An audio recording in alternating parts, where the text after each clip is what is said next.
Hola, hola, aquí en nuestra serie de obstetricia, que por lo demás les cuento, me encanta, no me voy a dedicar a esto, pero lo amo. Les voy a estar contando sangrado del tercer trimestre, ¿ya? En primer lugar, el desprendimiento prematuro de placenta normoinserta, el DPPNI, ¿ya? Algunos le dicen como abruptos placentae, porque es como abrupto, ¿ya? Bueno, ¿cómo lo diagnosticamos? Sangrado, dinámica uterina y sufrimiento fetal agudo. Ya, ese sufrimiento es por la dinámica uterina y por el sangrado, ya, porque se me está desprendiendo la placenta, que es la que me otorga los nutrientes, y además hay una dinámica importante, una contracción que aprieta los vasitos que nutren a la guagua. En todo caso, el accidente automovilístico también es un factor de riesgo súper importante para un desprendimiento, ya vamos a ver otro.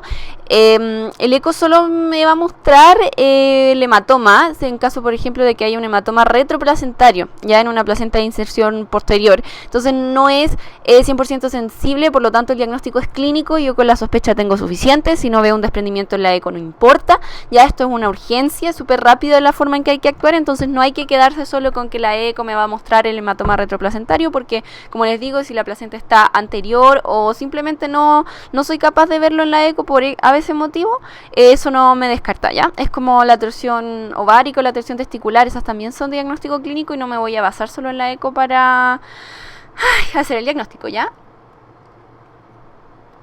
Bueno, con la sospecha sí se puede hacer una eco, si no... no es como que yo no pueda hacer la eco, pero como les digo, la eco no es diagnóstica, el diagnóstico es clínico. Entonces, ¿cómo lo clasificamos? Según severidad, la severa claramente va a estar asociada a un shock, ¿cierto? Un shock de tipo, en el fondo, hemorrágico, porque esto es un tipo de hemorragia, se está desprendiendo un lecho súper vascularizado, que es la placenta, en el fondo del endometrio, por lo tanto se genera un shock. Y por el lado del bebé, sufrimiento fetal agudo porque no está recibiendo sus nutrientes, etcétera. Entonces, ¿cómo lo manejamos primero? Como es una urgencia, ¿cierto? En el caso severo, ABC, poner una vía, ¿cierto? Vía aérea, ventilación, circulación y una interrupción rápida, ¿ya? En el fondo es una urgencia. En cambio, si no tiene estos signos de shock o de sufrimiento fetal agudo, podríamos en el fondo interrumpir cuando hay una fecha de interrupción. Que esta fecha, por favor, acuérdense, toda la obstetricia en general es después de las 34 semanas que ya vamos a tener un pulmón suficientemente maduro para sacar a la guagua. Entonces, en general, si hay que sacar a la guagua, pero no inmediato, nosotros ocupamos las 34 semanas. Y entre medio les voy a aprovechar de recomendar, por favor, que se suscriban a mi canal y que me sigan en mi cuenta de Instagram, que siempre se los pido en todos los videos. Y continuemos, por favor. Hay dos tipos, en el caso de que se esté desangrando y no quede otra, puede que sea necesaria una histerectomía. Hay dos tipos de desprendimiento según de dónde se está saliendo la placenta, de dónde se está cayendo. Si es de al lado, es de Duncan, y si es desde arriba, desde el cielo con ese, es de Schultz, ¿ya? ¿Qué más? Bueno, los factores de riesgo, como les dije, ya les había adelantado que les voy a comentar, el accidente automovilístico y otros como más personales, hipertensión sobre todo. Entonces, hipertensión y trauma, estar ahí atenta al riesgo de que la placenta se desprenda en esa mamá. También, por ejemplo, en una ruptura prematura de membranas también puede haber un desprendimiento. Ya les dije que la interrupción es por la vía más rápida. Eso no es sinónimo de cesárea, chiquillos. Puede ser, si la paciente está con una dilatación de 10 centímetros y está saliendo la guagua, obvio que la vía más rápida va a ser abajo, ya va a ser un parto vaginal. Así que no es sinónimo de cesárea, ¿ya? Como les digo, puede suceder en el expulsivo. Entonces, si sucede en el expulsivo, puede ser necesaria en el fondo por abajo. Ya una guagua que está saliendo por abajo no va a ser más rápido sacarla por arriba. Ya. La otra causa importante de sangrado del tercer trimestre es la placenta previa. ¿Qué factores de riesgo tenemos? Cierto nivel uterino, cicatriz cesárea anterior, más de 35 años o multiparidad. Ya, en el fondo, la clínica va a ser sangre fresca, roja rutilante que se llama, y una clínica más bien indolora. Recuerden que en el fondo muchas antes del término pueden ser placentas previas, pero van a ir subiendo con el avance del embarazo, por lo tanto solo podemos diagnosticar placenta previa en el tercer trimestre. La oclusiva total es como la más importante porque sobre todo nos va a contraindicar claramente el parto vaginal. Ya tenemos la parcial, que va a estar ahí como tapando la mitad del orificio cervical interno, y luego tenemos la placenta de inserción baja, que quiere decir que está bajito pero no alcanza a tapar el orificio cervical interno. Si el tratamiento va a ser de urgencia en el fondo, sobre todo, o sea, si está sangrando, ya ahí va a ser como un tratamiento más activo. Si es asintomática la vamos a observar hasta que sea necesario hacer una cesárea.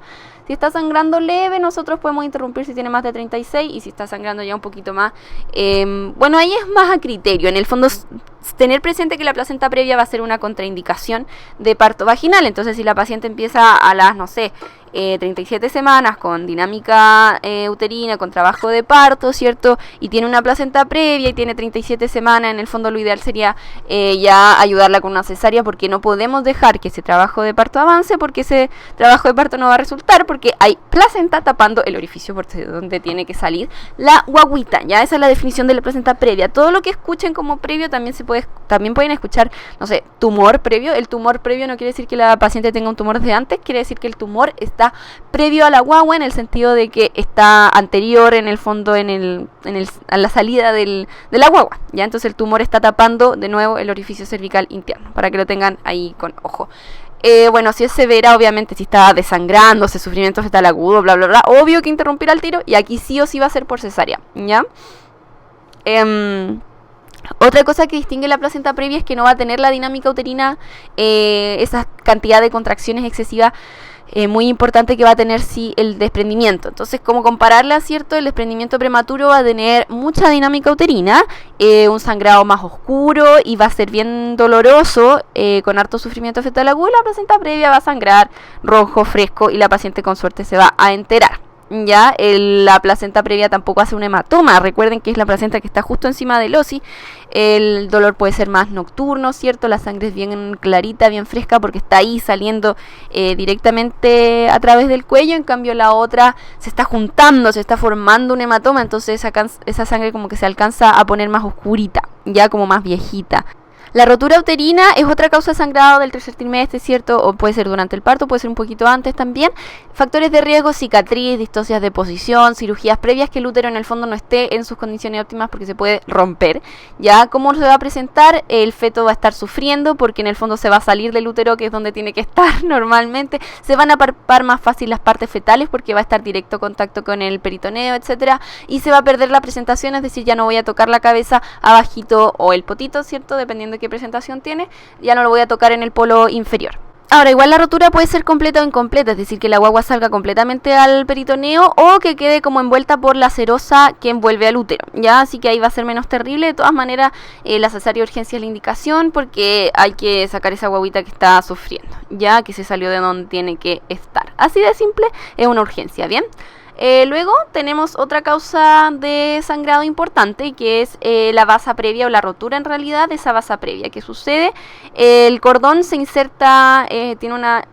En este contexto, un factor de riesgo es la inserción velamentosa del cordón, que es decir, que la placenta marginal, ¿cierto? El cordón se inserta bien abajito y da origen a unos vasos que están como previos. Ya les dije en placenta previa que previo quiere decir que está como justo abajo de la cabecita, en contacto con el osi, entre la cabeza de la guagua o el poto y el orificio cervical interno. Entonces lo que va a suceder es que cuando la guagua esté saliendo, ¿cierto?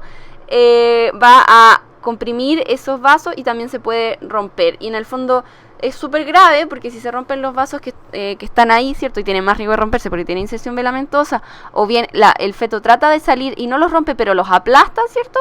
Eso nos va a producir sufrimiento fetal importante, ¿ya?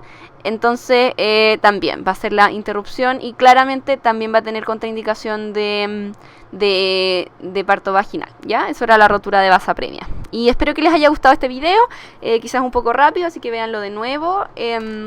Son bastante lógicas las cosas que estén previo y que se puedan romper, nos van a contraindicar un parto vaginal, porque el feto tiene que salir a través del orificio cervical interno. Si hay una placenta que nos impide la salida, si hay vasos insertados justo abajo, ¿cierto? También nos van a impedir salir, y sobre todo si el feto va a ir saliendo y apretando sus propios vasos que le dan nutrientes. Así que piénsenlo, piensen en la lógica, piensen en dónde se ubican las partes de todo lo que estamos hablando anatómicamente y lo van a entender mucho mejor. Espero que les haya gustado el video y nos